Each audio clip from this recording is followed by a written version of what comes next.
Поштовани колешки и колеги, дами и господа, ценети родители, деца, една дете веќе имаме, може ќе ни се придружи подоцна другото, иако разбрав дека било нешто малку настинато вчера, това, ако не деде, ќе простите во секој случај, не, другата. Еве во својство јас на председател најпрвен да ви посакам добре дојде, иако не сум на свој терен, да укажам една огромна благодарност до секретарката на МНЗ, кој што и модератор денеска и домаќин на оваа средба. Домаќин на оваа средба, каде што фактички она го возможи сето ова, за жал таква е просторијата, можеме да примеме само околу 25 до 30 луѓе и моравме да скратиме во однос на бројот на присутни. Знам дека има и присутни од училиштето, жал што директорка да не мора да дојде, но мислам дека треба да сте горди што имате ваков член во колективот, како Весна Филиповска. Сега да не должам многу, бидејќи потоа ќе зборам за проектот.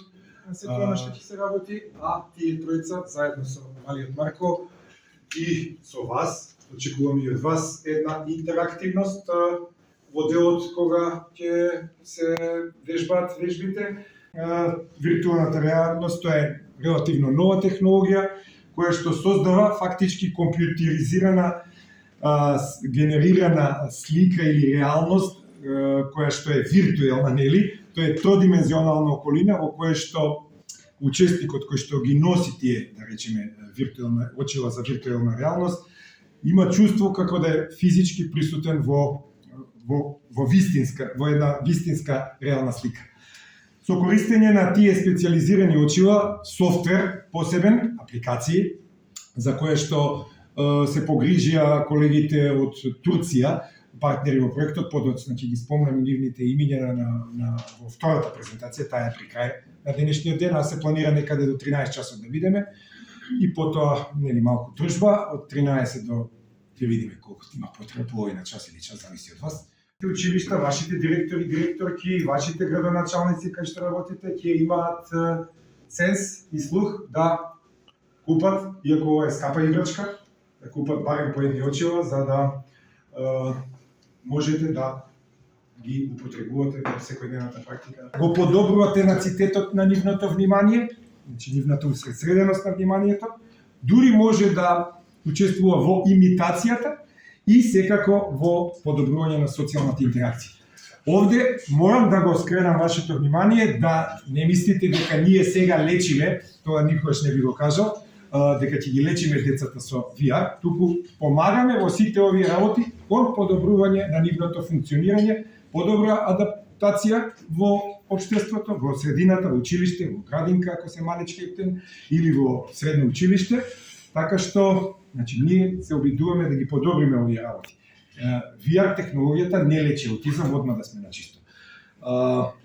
Исто така, VR овозможува безбедно поставување на социјални ситуации или social story, социјални приказни, во кои децата и лицата со аутизам можат да учат без да и при тоа имаат некој страв. Корисниците можат да вежбаат поздравување, диалог, толкување на емоции, исто така, што без оваа VR технологија децата со аутизам не можат да ги препознаат емоциите. Понатаму вежбање на одредени социјални рутини.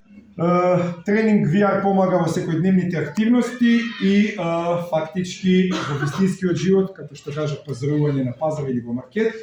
Потнатаму може да помогне во учење на преминување на улица, бидејќи тоа е исто така тешка задача, особено заради тоа што децата со аутистичен спектар често пати немаат страф од опасност и не може да предвидат на кое настојание возилото што доаѓа и така да може има опишано во литературата случаи кои што биле прегазени од возило затоа што не чувствуваат опасноста за дека може да заврши нивниот живот. Овие сценарии им овозможуваат на лицата со аутизам, значи да ја вежбаат таа рутина без да имаат стрес и без да имаат непредвидливи надворешни стимули, затоа што со VR очилата се е под контрола. Исто така подобро да реагира на ново настанати ситуации, значи ги адаптира на некој начин кон нови средини и им овозможува постепено изложување на некои потешки сценарии, значи да се учат постепено, затоа терапевтот треба маш внимателно да го води овој процес. И секако тука доаѓаат и ограничувањата, да не испадне дека сега премногу фалиме, мора сите методи имаат своји предности и слабости. Ограничувањата се дека бараат специализирани соодветни уреди, ајде се мислам дали да кажам или да не кажам, но ајде ќе кажам. Значи, ние макамачевме, посебно колегата Фики Гаспар, ваков лаптоп, онаков лаптоп, па дали има ваков приклучок или немал, и тоа, значи не е така едноставно. Бараат уреди со високи технички перформанси, со дали има input, output за одреден кабел и така натаму. Ако приметите дека детето се гади или не знам што, нема да, или има фотоглаица, или било кој од вас, бидејќи ќе пробаат и некој од вас денес тука, ќе ве замолиме.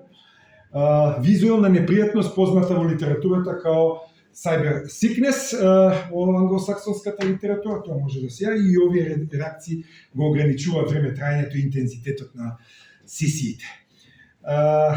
Како што кажав, на почетокот тоа се скапи уреди, малку карикирав, скапи играчки, современите VR сетори, софтверот и дополнителната опрема имаат висока цена, што некогаш води до недостапност, особено за семејствата, кои што не можат да си дозволат да ги купат, нели? И финансиската бариера, освен побогатите, што се добро стоечки семејства, тие можда и би можеле да си дозволат така нешто. Финансиската бариера, значи, ја ограничува широката распространетост на оваа технологија. Мора да бидеме искрени. И најдобри резултати се постигнуваат кога таа ќе се интегрира со добра стручна процена од страна на стручниот кадар и со проценка на реалните активности од секојдневниот живот. Ете, толку од мене.